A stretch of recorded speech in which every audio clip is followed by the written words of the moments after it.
आणि देशभक्तच मोदींची हुकुमशाही गाडून टाकणार आहेत हे मला नकली संतान म्हणालेत।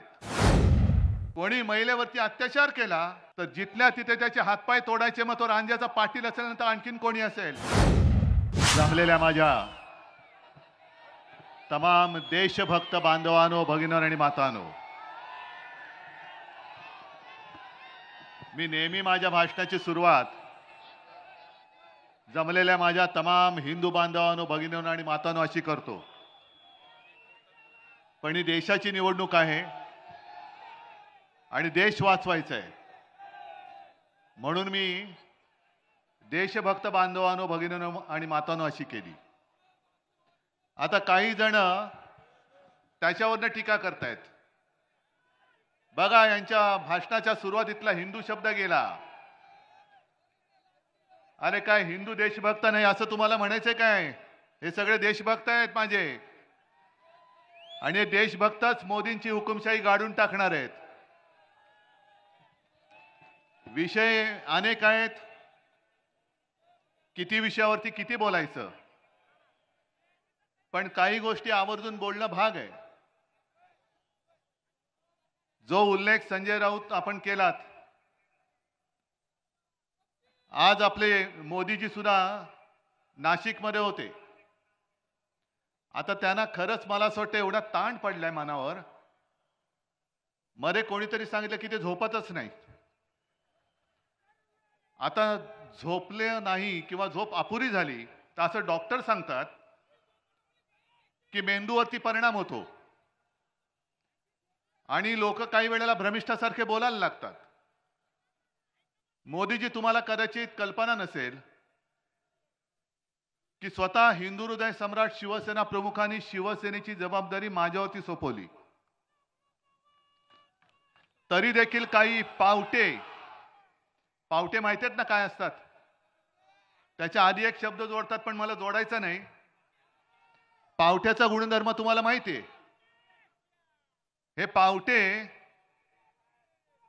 आपल्या शिवसेनेला नकली शिवसेना म्हणतात, हे शिवसेनेला जे नकली म्हणतात हे पावटे, त्यांना कुठे मोड फुटलेत माहिती नाहीत मला।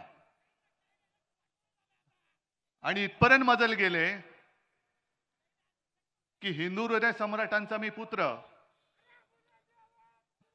तेलंगणाची निवडणूक आणि त्या तेलंगणाच्या भाषणामध्ये हे मला नकली संतान म्हणालेत। मोदीजी, मी माझं बर्थ सर्टिफिकेट तुमच्याकडे मागितलं आणि तेवढी तुमची लायकी पण नाहीये। तुम्ही कोणी ब्रह्मदेवाचे बाप नाही आहात, तुम्ही ब्रह्मदेवाचा अवतार तर बिलकुल नाही आहात। आणि हा महाराष्ट्र आज माझं तुम्ही सगळं चोरलत ना। चोराच्या हातात धनुष्यबाण दिलंय, पण मशाल बघा कशी पेटलेली आहे। मग त्यांना प्रश्न असा पडलाय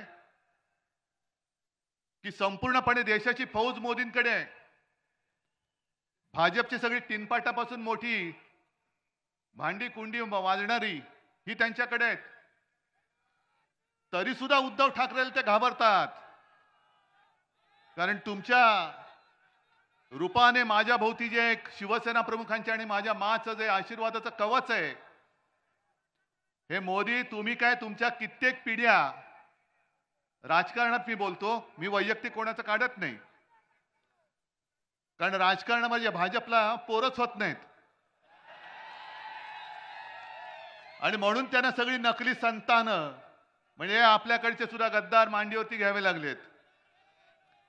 सगळे म्हणजे एका बाजूला भ्रष्टाचाराचे आरोप करायचे, 70,000 कोटीचा उपमुख्यमंत्री, तर मुख्यमंत्री कितीचा असेल? हे सगळे नकली संतानं तुम्ही, कारण तुम्हाला मोदीजी राजकारणामध्ये पोरच होत नाही आणि म्हणून आणखीन एक त्यांनी एक नकली संतान मांडीवरती घेतलं, ते तर फारच निघालं वाह्यात। प्रफुल्ल पटेल, आज मोदीजी आले होते, माझ्यासमोर सगळे बसलेत, गांधी टोपी घातलेले शेतकरी दादा आहेत बहुतेक, हो ना रे?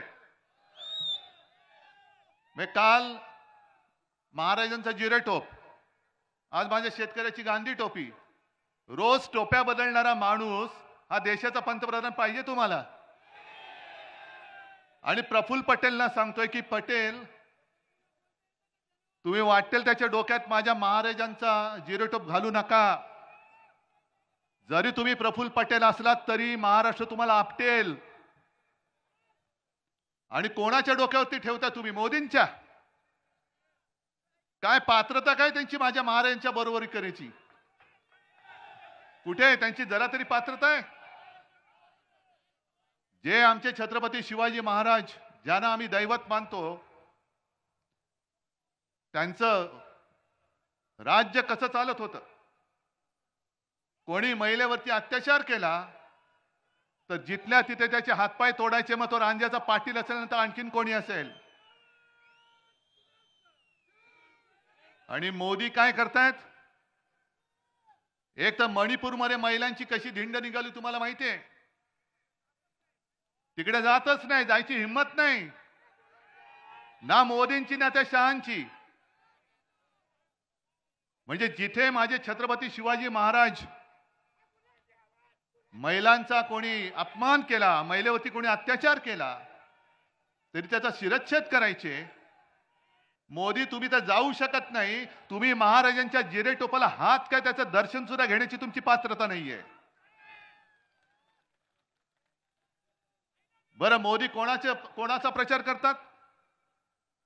इकडे जो उमेदवार उभा आहे त्याचं काहीतरी व्हिडिओ फिरताय. मग असा ज्या व्यक्तीचा उमेदवार आहे तो महाराजांचा जिरेटोप घालू शकतो?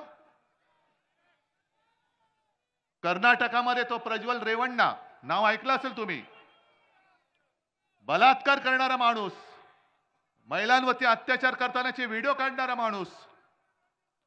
आणि मोदी निर्लज्जपणाने सांगतायत की या रेवण्णाला मत म्हणजे मोदींना मत. हे माझ्या महाराजांची बरोबरी होऊ शकते? हा माझ्या छत्रपती शिवाजी महाराजांचा आणि माझ्या महाराष्ट्राचा अपमान आहे. प्रफुल्ल पटेल आज कदाचित बोलले तसं ऐकलं की महाराजांचा अपमान करण्याची आमची तशी काही नव्हती, पण यापुढे दक्षता घेऊ. म्हणजे तुम्हाला सुद्धा कळलंय की तुम्ही ज्यांच्या डोक्यामध्ये महाराजांचा जिरेटोप घातला ते डोकं त्या लायकीचं नाहीये, अजिबात लायकीचं नाहीये. अरे, शेतकऱ्याच्या भाजीच्या देठाला देखील हात लावू नका हे सक्त आदेश देणारे महाराज कुठे? आणि नाशिकमध्ये येऊन कांदा उत्पादक शेतकऱ्यांना अडकून ठेवणाऱ्यांचे नतद्रष्ट सरकार कुठे? आज इकडे कांदा उत्पादक शेतकरी आलेत का रे? अहो, पोलिसांना मी विचारतो, यांना का नाही अडवलात? हे कसे आले माझ्या समेत? कारण ही माझी माणसं आहेत, ही माझी माणसं आहेत. आणि कांदा उत्पादक शेतकऱ्यांना सुद्धा सांगतोय, मी जी लढतोय ती माझी लढाई नाही, मी तुमची लढाई लढतोय, तुमच्या सगळ्यांची लढाई लढतोय मी. आणि तुमच्या भरोशावरती मी या हुकुमशहाच्या समोर उभा राहिलेलो आहे. आणि मी त्यांना आव्हान देतोय की आज तुम्हाला मुंबईमध्ये रस्त्यावरती आणलेलं आहे. या माझ्या छत्रपती शिवरायाच्या महाराष्ट्राचा जो अपमान करेल त्याला आम्ही गुडघे टेकायला लावल्याशिवाय राहणार नाही, हे आम्ही महाराजांची शपथ घेऊन मैदानात उतरलेलो आहोत. पण यांच्या मनामध्ये आकस किती आहे? हा माझा कांदा उत्पादक शेतकरी महाराष्ट्राचा आहे, त्याच्यावरती निर्यात बंदी आहे. निर्यात जर का काढली तर कर लावतात, पण स्वतःच्या गुजरातमध्ये निर्यात बंदी उठवून त्यांना निर्यातीची परवानगी देता तुम्ही. का तुम्ही हा भेदभाव का करताय? मग जर तुम्ही हा भेदभाव करत असाल गुजरात आणि महाराष्ट्रामध्ये, तर हा महाराष्ट्र पुरेसा आहे तुम्हाला परत गुजरातमध्ये पाठवून द्यायला. हा महाराष्ट्र पाठवून देईल तुम्हाला परत गुजरातमध्ये. आणि मी माझ्या शेतकऱ्यांना वचन देतोय, पैसे किती फेकू देत. अरे, गद्दाराला 50 खोके देता आणि माझ्या कांदा उत्पादकाला कांद्याला भाव देत नाही तुम्ही. या नाशिक मधल्या एका कांद्याला 50 खोके दिलेत ना तुम्ही. दिले ना, गद्दारी केली म्हणून त्याला 50 खोके दिले. पण तुम्ही आता शेतकरी बनून तुमची ताकद दाखवली पाहिजे. मी तुम्हाला वचन देतो, आपल्या इंडिया आघाडीचं सरकार आल्यानंतर तुमचा हिताचा निर्णय मी घेतल्याशिवाय राहणार नाही, माझं तुम्हाला वचन आहे. नाहीतर सरकार कोणाचं आहे? मोदी जे काय फिरतात शहनशाह सारखा आणि आमच्यावरती टीका करतात. मी कालच्या सभेत सुद्धा बोललोय, त्यांच्याकडे रेकॉर्ड तीच आहे.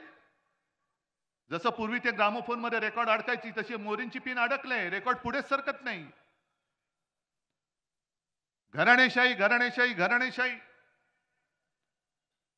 उद्धव ठाकरे आदित्य ठाकरेला मुख्यमंत्री करण्यासाठी लढतोय.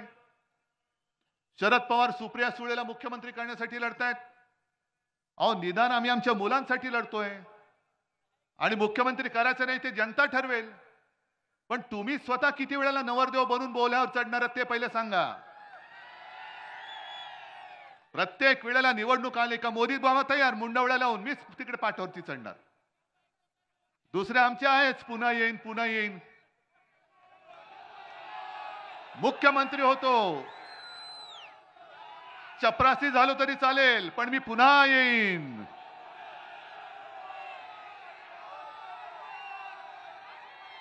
मग हे तुम्हाला पटतंय?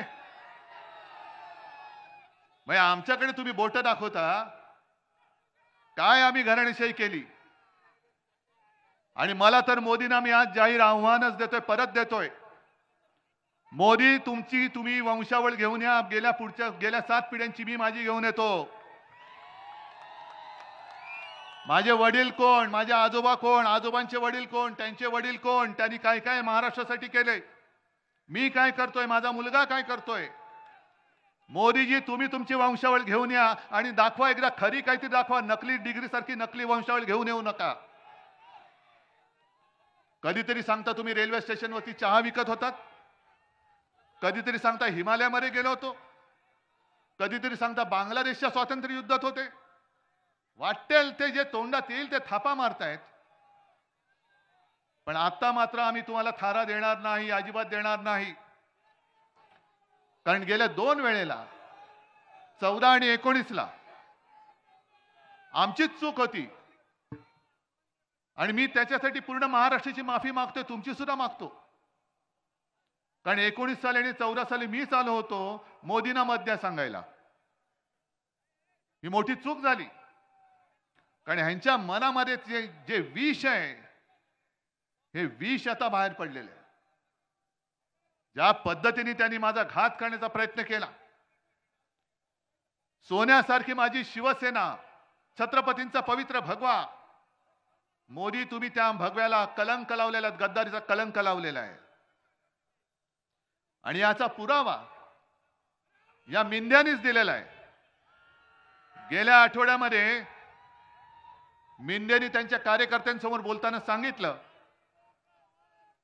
मिंद्यांनी सांगितलं की मी करेक्ट कार्यक्रम केला. आणि मग मोदी आणि शहाना सांगितलं मी माझं काम केलंय, आता पुढचं काम तुम्ही करा. आणि मग मोदीजी आणि शहाजींनी खरी शिवसेना आणि धनुष्यबाण हा आपल्याला दिला. म्हणजे तुमची लायकी नाही. या गद्दारीच्या कटाचे सूत्रधारे मोदी आणि शहा आहेत. हे डोकं न खाजवता दाढी खाजवून बोलल्यामुळे मिंदे खरं बोलून गेलेत. मोदी आणि शहाने महाराष्ट्राच्या पाठीत खंजीर खुपसलेला आहे. आणि अमित शहा ते पण असेच काल परवाकडे वसईत येऊन गेले आणि ते पण बोलून गेले नकली सेना. मी मागेच बोललो होतो, जो याच्या पुढे शिवसेनेला नकली बोलेल कोणी असेल तो बेअकली आहे. कारण जो अक्कलवान असतो त्याला एकदा सांगितल्यानंतर कळतं. पण ज्याला अक्कलच नसते त्याला किती वेळा, म्हणजे गाढवा पुढे वाचली गीता, कालचा गोंधळ बरा होता म्हणून आम्ही तुमच्या समोर गीता वगैरे काय पठण करणार नाही. जे काय आहे तो माझा महाराष्ट्र आता तुम्हाला तुमच्या भाषेत उत्तर देईल.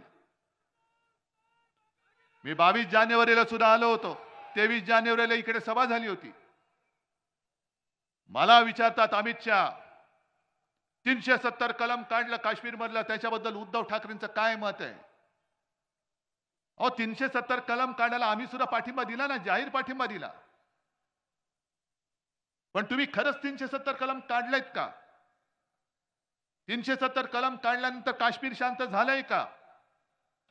काश्मीरमधले पंडित जे आपल्याच देशामध्ये निर्वासित होऊन संपूर्ण इकडे तिकडे येतात पसरले होते, ज्यांना फक्त आणि फक्त हिंदू हृदय सम्राट शिवसेना प्रमुखांनी आपल्या महाराष्ट्रामध्ये आसरा दिला. मोदीजी, तुमचं नाव सुद्धा कोणाला माहित नव्हतं तेव्हा. पण खरंच 370 कलम काढले? कारण मला जी माहिती मिळाली धक्कादायक मिळाली.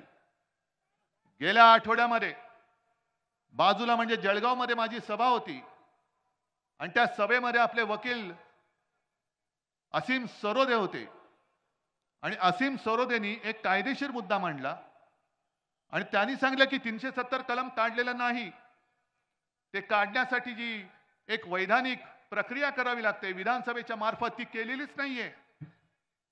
मग यांनी त्यातलं एक काम काय केलं तर 370 म्हणून त्यातलं एक पोट कलम आहे ते तूर्त निष्प्रभ करून ठेवलेलं आहे. आता तुम्ही म्हणाले तुम्ही काय सांगताय निष्प्रभ केलं म्हणजे काय केलं? म्हणजे थोडक्यात सांगायचं हे दिवे आहेत, या दिव्याचं बटन मी बंद केलंय, दिवे काढलेले नाहीत, बटन दाबलं का पुन्हा दिवे चालू होणार. तसं 370 कलम त्यांनी निष्प्रभ केलंय आणि त्याचा परिणाम असा झालाय की जी एक बंदी होती की काश्मीरच्या बाहेरची लोक काश्मीरमध्ये जागा विकत घेऊ शकत नाही, ती बंदी उठवली गेली. पण त्याचा फायदा कोणी घेतला? सगळ्यात जास्त फायदा अदानींनी घेतलेला आहे. सगळ्यात जास्त जमीन अदानींनी खरेदी केलेली आहे आणि अदानींनी एवढ्यासाठी खरेदी केली की त्या जागांमध्ये लिथियमचा सगळ्यात मोठा साठा तिथे आहे काश्मीरमध्ये आणि ती जागा गौतम अदानींनी विकत घेतलेली आहे. म्हणजे पुन्हा तिथली जागा आणि तिथला पैसा कुठे गेला? मोदी आणि गुजरात. आणि या लिथियमचा उपयोग आपल्या मोबाईलच्या सेल पासून अगदी हार्टमध्ये जरी काही उपकरणं असतात तिथपासून अगदी इलेक्ट्रिक व्हेकल येतात त्यांच्या बॅटऱ्या बनवण्यासाठी या लिथियमचा उपयोग केला जातो. मग तुम्ही काय सांगताय की देश भावनेमुळे देशासाठी आम्ही 370 कलम काढलं? नाही काढलं, तुम्ही अदानीसाठी काढलेलं आहे. आणि संशय येऊ नये म्हणून अचानक मोदी अदानी आणि अंबानी बद्दल बोलले. मोठं विचित्र आहे, आखरीत आहे. ज्याच्या विमानातून तुम्ही फिरलात, ज्यांनी भरभरून तुम्हाला सगळं काही दिलं, परदेशात जाताना पंतप्रधान म्हणून अदानी तुमचं बोट धरून सगळीकडे फिरलेत आणि त्या अदानी बद्दल तुम्ही बोललात. राहुल गांधीने त्यांनी प्रश्न विचारला कि अदानी और अंबानी से ट्रक टेम्पो भर भर के कितना माल आपने उठाया, बोलो. तुम्ही अदानीने जरूर विचारा, राहुल गांधीने जरूर विचारा, पण संजय राऊत जे बोललेत त्याचा व्हिडिओ आहे.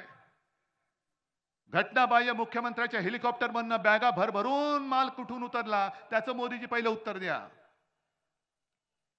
पण जर काही गोष्ट खरी असेल, अदानींकडनं टेम्पो भरभरून माल उचलला असेल, तर मोदीजी तुमचं ईडी, इन्कम टॅक्स, सीबीआय काय करत होते? काय चकणा खात बसले होते कुठल्या ठेल्यावर? काय चुना मळत का तंबाखू मळत बसले होते? मशिरी करत बसले होते? आणि तरी देखील जर का टेम्पो भरून माल गेला असेल तर याचा अर्थ तुम्ही ती काय नोटबंदी केली होती, काळा धन नष्ट करण्यासाठी अचानक 8 वाजता आले आणि सांगितलं, भाई और बहनो, तुमच्याकडे ज्या आज खिशामध्ये नोटा आहेत त्या आज रात्री 12 पासून ते फक्त कागदाचे तुकडे राहतील, त्याचं महत्व आम्ही काढून टाकलेलं आहे. मुझे सिर्फ 100 दिन दे दो. रडले होते. आज 3000 दिवस झाले आणि मोदीजी तुम्ही आज कबूल केलेला आहात की काळा पैसा नष्ट करण्यासाठी जी नोटबंदी तुम्ही आमच्यावरती लादली होती ती अपयशी ठरले. याचं कारण टेम्पो भरभरून माल उठाया गया है. म्हणजे काळं धन हे आजही तसंच आहे. यांची नाटकं फार चालतात. काल अर्ज भरला त्यांनी, अर्ज भरताना मुलाखत दिली आणि मग असं गैवरून आलेलं त्यांना. त्यांच्या पाठोपाठ नॅपकिन टॉवेल घेऊन लोकच फिरत असतात, हे रडतायत कधी, आम्ही डोळे पुसतोय कधी. आणि मग त्यांनी सांगितलं 2014 में गंगा मां ने मुझे बुलाया था और अब ऐसे लगता है कि गंगा मां ने मुझे गोद ले लिया है। मोदी जी, आनंदाची गोष्ट आहे, जर गंगा मां ने तुम्हाला बोलवलं असेल आणि गंगा मां ने तुम्हाला जर का गोद में लिया होगा, तर कोरोनाच्या काळामध्ये गंगेमध्ये जी प्रेत टाकली होती तुम्ही, तेव्हा गंगेचे अश्रू तुम्ही का पुसले नाहीत? ती गंगा आक्रोश करत होती, अरे बेटे मैंने इसलिए नहीं बुलाया, पण तिकडे चिता पेटत होत्या, हरिश्चंद्र घाट तिकडे जागा कमी पडली, म्हणून कोणाचा कशाला पत्ता नाही, त्यांनी सरळ प्रेत घेतली आणि गंगेमध्ये सोडून दिली। याच्यासाठी गंगा माने बोलवलं। गुजरातमध्ये सार्वजनिक चिता पेटल्या, याच्यासाठी तुम्हाला गंगा माने बोलवलं। आणि कोरोना काळामध्ये मला एका गोष्टीचं समाधान आहे, जरूर आहे, त्या कठीण काळामध्ये जगभरामध्ये संकट असताना संपूर्ण देशात नंबर 1 चा मुख्यमंत्री म्हणून माझं नाव होतं। पण हे माझं श्रेय नाहीये, हे तुमचं सहकार्य आहे। मी तुम्हाला जे जे सांगत गेलो ते ते तुम्ही ऐकत गेलात, ते ते तुम्ही ऐकलत, म्हणूनच संपूर्ण देशात नंबर 1 चा मुख्यमंत्री म्हणून माझं नाव आलं होतं। हे माझं कर्तृत्व नाही, माझ्या महाराष्ट्राच्या जनतेचं कर्तृत्व आहे। पण तुम्ही काय करत होता? सगळीकडे चिता पेटत होत्या आणि अमित शहा आणि हा सगळा कंपो, हा निवडणूक रोख्यामधनं हजारो कोटीचा ज्यांनी घोटाळा केलेला आहे, हजारो कोटी, म्हणजे निर्मला सीतारामनचे जे पती आहेत त्यांनी तर त्याचं वर्णन जगातला सगळ्यात मोठा घोटाळा असं केलेलं आहे, जगातला सगळ्यात मोठा घोटाळा। अरे एवढं खाताय तुम्ही, खाल्लंयत, ओरबाडून खाताय। आणि मुंबई आम्ही वाचवली, महाराष्ट्र आम्ही वाचवला। आमच्यावरती आरोप करताय खिचडी घोटाळ्याचा। काढा ना तुमचा घोटाळा, काढा, आणि आम्ही काही घोटाळा केला असेल ते सुद्धा एकदा होऊन जाऊ द्या, उघड होऊन द्या। माझी तयारी आहे, आव्हान मी घेतोय तुम्हाला। तुम्ही किती खाल्लेत आणि मी काय खाल्ले असेल तर मी किती खाल्ले, होऊ द्या तुम्ही। पण निवडणूक रोख्यांचा तुमच्याकडे काही उपाय नाही, काही उत्तर नाहीये। 10,000 कोटी सगळ्यात मोठा घोटाळा, तो पचवता तुम्ही आणि पचलायचं वाटतं तुम्हाला। कोरोना काळामध्ये सुद्धा पीएम केअर फंड, पीएम म्हणजे काय, त्याचा फुल फॉर्म काय, उगाच काहीतरी नाव, दुसरी काय अक्षर नव्हती म्हणून पीएम केअर केलं तुम्ही? त्याची चौकशी नाही। लाखो कोटी, मला वाटतं एकट्या टाटा समूहाने 1500 कोटी रुपयाचा चेक पहिला त्याने दिला होता, 1500 कोटी। असे हजारो कोटी तुम्ही जमवले।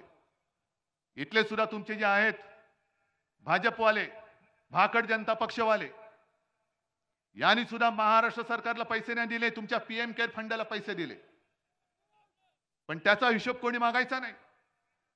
मग मोदीजी, तुम्ही 4 तारखेनंतर तर पंतप्रधान नाहीच आहात। जसं तुम्ही जाहीर केलं होतं नोटबंदी, की आज रात्री 12 नंतर तुमच्याकडच्या नोटा या कागदाच्या तुकडे राहतील, तसं मोदीजी महाराष्ट्र जाहीर करतोय की 4 जून पासून तुम्ही फक्त नरेंद्र मोदी असाल, तुम्ही पंतप्रधान नसाल, तुम्ही पंतप्रधान नसाल।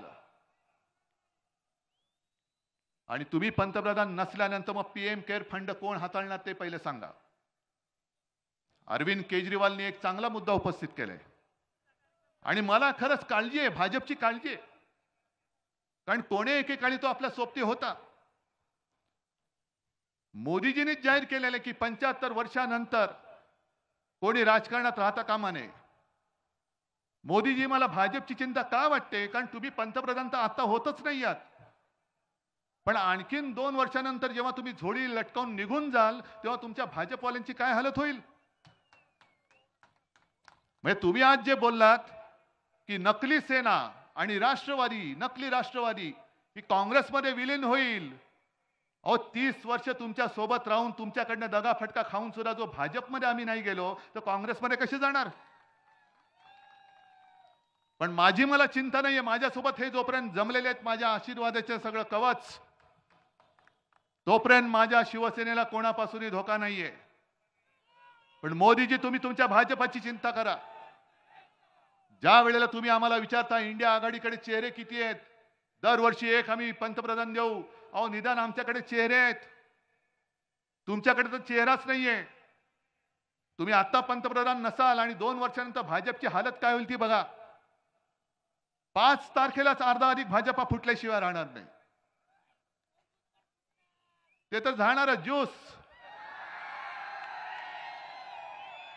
हे सगळे तुम्ही जे काय गद्दार जमवलेले आहेत, ईडी, इन्कम टॅक्स, सीबीआय, कंटा यंत्रणा आमच्या हातामध्ये असतील. मये जे उंदीर तुमच्याकडे पळालेत त्यांच्या बरोबर कशा शेपट्या पकडतो ते बघा आम्ही. त्याच्यामुळे मोदीजी तुम्ही माझ्या शिवसेनेची काळजी करू नका. आई जगदंबा आणि आई भवानी समर्थ आहे. पण तुम्ही तुमच्या भाजपाची चिंता करा. आणि मुद्दामून एक गोष्ट सांगतो की 2009 साली लोकसभा निवडणुकीमध्ये मोदीजींनी 200च्या वर सभा घेतल्या होत्या. आणि नंतर मला भाजपवाले सांगत होते की काय करावं, जिथे जिथे यांना नेलं तिकडे आमचा सुपडा साफ झाला. त्याच्यामुळे मोदीजी अजून 2 दिवस राहिलेत. माझ्या नाशिक शहरामध्ये सुद्धा येऊन जा, सगळीकडे फिरा, म्हणजे सगळीकडे तुमचा सुपडा साफ होऊन जाईल. पण जी मस्ती तुम्ही दाखवत आहात, माझ्या महाराष्ट्राच्या हक्काचा तोंडचा घास पळवून तुम्ही गुजरातमध्ये नेता आहात. काय गुन्हा काय केले हे एकदा सांगा ना.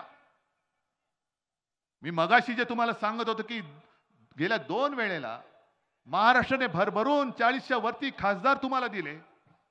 महाराष्ट्राने तुमच्यावरती उपकार केले आणि त्या उपकाराची फेड तुम्ही अशी अपकाराने करता. आज तुम्ही जसं दारोदारी फिरताय, मत मागायला, मताची भीक मागायला फिरतात. तुम्ही सगळे, तुमच्या सोबत सगळी सेना, एअरफोर्सची विमानं, हेलिकॉप्टर्स, फक्त रणगाडे बाकी आहेत आता. आणि ते सुद्धा माझ्या शेतकऱ्यांना तुम्ही डांबून ठेवता, माझ्या शिवसैनिकांना अडकून ठेवता.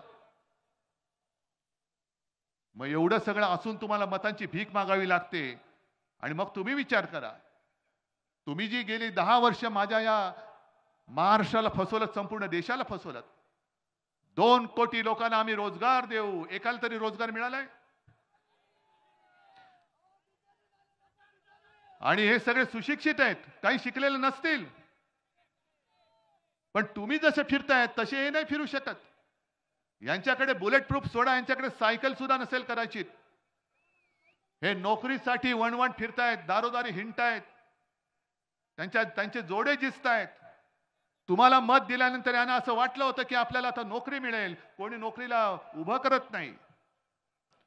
उलट तुमचे जे काही सगळे गुजराती नाही, पण काही मोजके जे शेफारलेले आहेत ते सरळ जाहिरातीत सांगतात मराठी माणसाला इकडे प्रवेश नाही.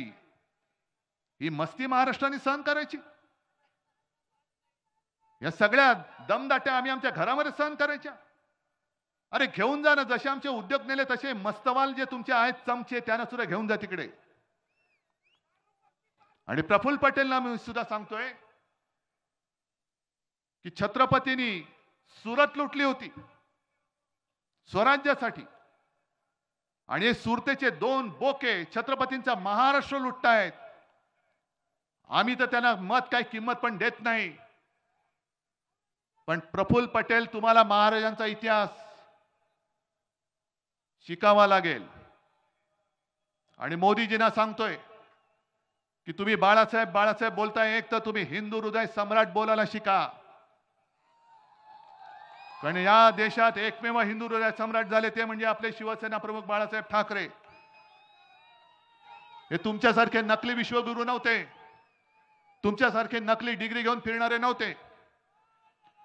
पण जो मी शिवसेनेचा वचननामा दिलेला आहे, त्या वचननाम्यामध्ये मी जी काही वचनं दिलेत त्यातलं पहिलं वचन मी शिवरायाची शपथ घेऊन सांगतो की इंडिया आघाडीचं सरकार देशात आल्यानंतर या 2 लुटारूंनी जो माझा महाराष्ट्राचं वैभव लुटलेलं आहे, ते वैभव मी माझ्या महाराष्ट्राला पुन्हा प्राप्त करून दिल्याशिवाय राहणार नाही. शेतकऱ्यांना सुद्धा सांगतोय, कारण मी करून दाखवलेलं आहे. मी हवेत गोष्टी करत नाही. मी मुख्यमंत्री होतो तेव्हा पहिल्या अधिवेशनामध्ये माझ्या शेतकरी दादाला 2 लाखापर्यंत पीक कर्ज मी मुक्त करून दाखवलेलं आहे. आणि 5 वर्ष जर का मला मिळाली असती तर कदाचित या शेवटच्या वर्षी सुद्धा मी शेतकऱ्याला कर्जमुक्त केलं असतं.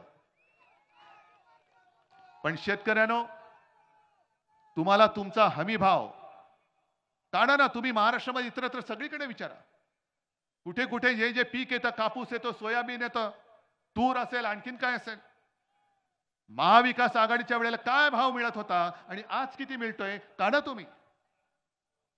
अरे सारी महानंदा डेअरी आपली ती यांनी गुजरातच्या घशात घातली. हे लाचार, हे बाळासाहेबांचे विचार. सगळे जे काही आहे महाराष्ट्राचं ते देऊन टाक गुजरातला, पण यांची चाकरी करत राहा. हे शेळपट नेबळट हे बाळासाहेबांचे विचार पुढे नेऊ नाही शकत. डेअरी दिली ती दिलेच, वरती 250 कोटी रुपये दिले. अंगणवाडी सेविकांच्या मानधनामध्ये काही वाढ नाहीये. 74,000 आशा सेविका यांना गेल्या 3-4 महिन्यापासून मानधन मिळत नाही, कारण केंद्राचा हिस्सा मिळत नाहीये. मोफत उपचारासाठी जे काही दवाखाने उघडले होते, होतेच मोफत उपचार. मग काय, नोकरी मिळत नाहीये, शेतकऱ्याला हमी भाव मिळत नाहीये, पीक विमा मिळत नाहीये, शिक्षण मिळत नाहीये, आरोग्याची सुविधा नाहीये, जनधन योजना. बरं, ती आणखीन एक काहीतरी योजना आहे, प्रधानमंत्री सन्मान योजना. शेतकऱ्याच्या खात्यात 6,000 रुपये देणार. मिळाले असतील तुम्हाला? मिळालेत ना? नाही, काही जणांना मिळालेत. पण ज्यांना मिळालेत त्या एका शेतकऱ्याचं बोलकं आहे, प्रतिक्रिया बोलकी आहे. त्याला विचारलं की तुम्हाला 6,000 मिळाले का? हो मिळाले. मग आता भाजपला मत देणार का? मोदी सरकारला देणार का? तुला का म्हणून देऊ? आम्ही खत घेतो, त्या खतावरती 18% जीएसटी, आता थोडी कमी केले वाटतं. बी बियाण्यावरती जीएसटी, कीटकनाशकावरती जीएसटी, ट्रॅक्टरचं जे कर्ज आहे त्याच्यावरती व्याजदर जास्त आहे आणि गाड्यांवरचा व्याजदर कमी आहे. म्हणजे शेततळ्यावरचं प्लास्टिक त्याच्यावरती जीएसटी, कृषी पंप घेतला जीएसटी. मग हा एवढा सगळा हजारो रुपये तुम्ही घ्यायचे आणि आम्हाला 6,000 रुपये वर्षाला भीक म्हणून देताय? द्यायचं मत? म्हणजे तुम्हाला पिळून काढायचं, लुटायचं आणि वरती सांगायचं 6,000 रुपये देतो. पण घेतात किती? समजा 1 लाखाचं खत तुम्हाला लागत असेल, त्याच्यावरती 18% होते, 18,000 गेले आणि वरती दिले 6,000, म्हणजे 12,000 खतातच गेले. म्हणून मी तुम्हाला वचन देतोय, जे जे तुम्हाला उपकरणं, बी बियाणं, कीटकनाशक लागेल, इंडिया आघाडीचं सरकार केंद्रात आल्यानंतर तुमच्या सगळ्या याच्यावरचं मी जीएसटी रद्द केल्याशिवाय राहणार नाही. इकडे व्यापारी सुद्धा असतील गुजराती. आमची तुमची काही दुश्मनी नाहीये. आमची दुश्मनी महाराष्ट्राच्या लुटारूंशी आहे, तुमच्याशी नाहीये. आणि इंडिया आघाडीचं सरकार आल्यानंतर जे गुजरातच्या हक्काचं असेल ते आम्ही जरूर देऊ. पण महाराष्ट्राचं ओरबाडून तुम्ही नेणार असाल तर तो तुमचा महायुतीचा महाराष्ट्र ओरबाडणारा हात आम्ही इथले इथे कापून टाकल्याशिवाय राहणार नाही. हे व्यापारी सुद्धा आज पिडले जात आहेत. जीएसटी मध्ये जरा इकडे तिकडे कुठे काय झालं की लगेच उचलतात आणि टाकून देतात तुरुंगात. काही जणांना नोटीस देतात आणि मग काय, चंदा दो आणि धंदा लो.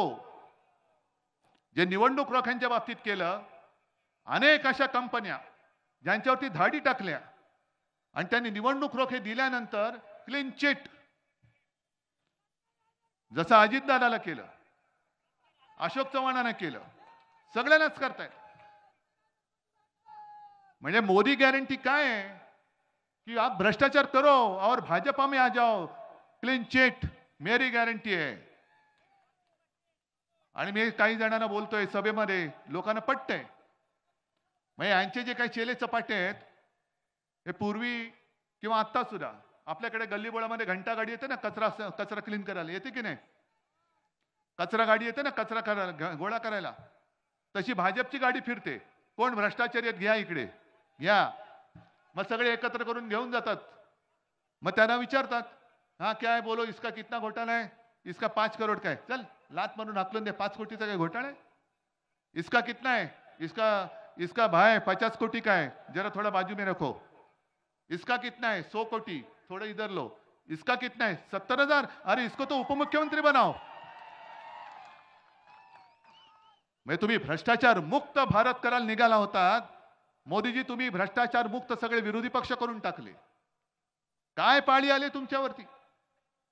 जी शिवसेना तुम्हाला संकट काळामध्ये हातात तेजस्वी भगवा घेऊन तुमच्या बरोबरीने उभी राहिली होती, त्या शिवसेनेला संपवण्यासाठी तुम्हाला एवढी सगळी यातायात करावी लागते आणि ते कमी पडतंय म्हणून भ्रष्टाचारांची फौज घेऊन तुम्ही आमच्या अंगावरती येताय. ठीक आहे, या, जरूर या. पण आम्ही जे शिवाजी महाराजांकडून शिकलोय की समोरून कोणी प्रेमाने आलिंगन दिलं तर आम्ही प्रेमाने आलिंगन देऊ, पण जर पाठीत कोणी वार केला तर आम्ही वाघ नख काढल्याशिवाय राहत नाही. आणि ती माझ्या महाराष्ट्राची वाघ नख आज माझ्या बाहेर काढलेली आहे. तुम्ही महाराष्ट्राच्या पाठीमध्ये वार केलेले आहात, सगळं देऊन सुद्धा तुम्ही माझ्या उद्धव ठाकरेच्या नाही, शिवसेनेच्या नाही, तर महाराष्ट्राच्या पाठीत वार केल्या. तुम्ही महाराष्ट्राची अस्मिता जपणारी शिवसेना फोडण्याचं पाप केलेलं आहात. ज्या वेळेला अटल बिहारी वाजपेयी तुम्हाला केराच्या टोपलीत टाकायला निघाले होते, तेव्हा जर का हिंदू हृदय सम्राट तुमच्या पाठी उभे राहिले नसते तर मोदीजी तुमचं नाव हिंदुस्थानच्या राजकीय क्षितिजावरती दिसलं नसतं, ते केव्हाच पुसलं गेलं असतं. त्या बाळासाहेबांच्या आशीर्वादाच्या पाठीत तुम्ही वार केलेला आहात. काय म्हणत असतील आज अटलजी, काय म्हणत असतील? आणि 75 वर्षाची निवृत्ती ही फक्त काय अडवाणी, मुरली मनोहर जोशी आणि तुम्हाला नको ती माणसं त्यांच्यासाठी? कारण अमित शहा म्हणाले की मोदींचं वय बोलायचंच नाही. हा कोणता न्याय? त्याच्यामुळे आज पहिल्यांदा मोदींनी सांगितलं पाहिजे की 75 वर्षानंतर ते राहणार आहेत की नाहीत राजकारणामध्ये. 4 जून नंतर तर त्यांचं पंतप्रधान पद संपत आहे, संपवणार आहात की नाही? आणि राजा भाऊ सारखा उमेदवार तुम्हाला मान्य आहे की नाही? मगाशी बडगुजर म्हणाले समोरच्याची काहीतरी व्हिडिओ क्लिप फिरते, पाहिले का तुम्ही? काहीतरी बघण्यासारखी असणार, मला पण बघायला लागेल. मी राजा भाऊंची एक क्लिप पाहिले, तुम्ही पाहिले? इंग्रजीमध्ये उत्तम बोलताना पाहिले की नाही? आणि एक साधा सुधा माणूस आहे, साधा सुधा माणूस आहे, शब्दाला जागणारा माणूस आहे. आणि मला स्वतःला खात्री आहे, मी नेहमी एक बघत असतो की संकट काळामध्ये सोबत कोण राहतं. कारण ते एक हिंदीमध्ये असं म्हणतात, सुख में जो साथ देते हैं वो रिश्ते होते हैं, लेकिन दुख में जो साथ देते हैं वो फरिश्ते होते हैं. तुम्ही सगळे फरिश्ते आहात. आणि राजाभाऊंचा विजय मला नुसता राजाभाऊ वाजे विजय असं नकोय, प्रचंड झाला पाहिजे. गद्दाराचं डिपॉझिट जप्त करून झाला पाहिजे. कारण मी या सगळ्या गद्दारीचा सूड उगवण्यासाठी उभा आहे. हेच गद्दार मला येऊन सांगून गेले होते की उद्धवजी 2019 साली आपण जी लोकसभा जिंकलो ते मोदींचा फोटो लावून जिंकलो. मग त्या गद्दारांना मला विचारायचे की जर 2019 ची निवडणूक आम्ही मोदींचा फोटो लावून जिंकलो होतो तर आज मोदींना माझ्या वडिलांना चोरून त्यांचा फोटो लावून का मतं मागावी लागतायत? याचं कारण मोदी नावाचं नाणं या महाराष्ट्रामध्ये चालत नाही. जसं तुम्ही नोटबंदी केली तशी महाराष्ट्राने तुमची नाणेबंदी केलेली आहे. फक्त एक लक्षात घ्या, कारण वर्षानुवर्ष एक निशाणी आपल्या डोक्यात बसली होती आणि बरोबर त्यांनी डाव टाकला. हे भेकड आहेत, भाकड आहेत, चोर आहेत, बोगस आहेत. याचं कारण यांच्याकडे कोणी आपल्यासाठी लढणाऱ्या या मैदानात उतरवला कोणी मर्दच नाहीये. गद्दाराने उतरवलाय आपल्या समोर आणि तुमचा गोंधळ होण्यासाठी आपलीच निशाणी चोरून त्यांना दिलेली आहे. पण आता आपली निशाणी काय? घरोघरी घेऊन गेलायत. पण मतदान करताना एक लक्षात घ्या, नुसता आवाज आला म्हणजे निघायचं नाही. मशाली समोरचं बोट दाबल्यानंतर मशाली समोरचा दिवा लागतोय की नाही बघायचा. तो दिवा लागल्यानंतर निघायचं नाही. त्या व्हीव्हीपॅट मशीन मध्ये ती स्लिप आली की नाही, त्याच्यावर मशाल दिसते की नाही बघायचं. ती बघून निघायचं नाही, ती स्लिप खाली पडते की नाही बघायचं आणि मग निघायचं आहे. मग आपलं ठरलंय हातामध्ये काय आणि विजय होणार विशाल. जय हिंद, जय महाराष्ट्र. देश विदेशातील प्रत्येक घडामोडींचे लाईव्ह अपडेट मिळवण्यासाठी आता साम टीव्हीच्या सर्व सोशल मीडिया प्लॅटफॉर्मला लाईक, फॉलो आणि सबस्क्राईब करा. तसंच सर्व नोटिफिकेशनसाठी बेल आयकॉन प्रेस करायला विसरू नका.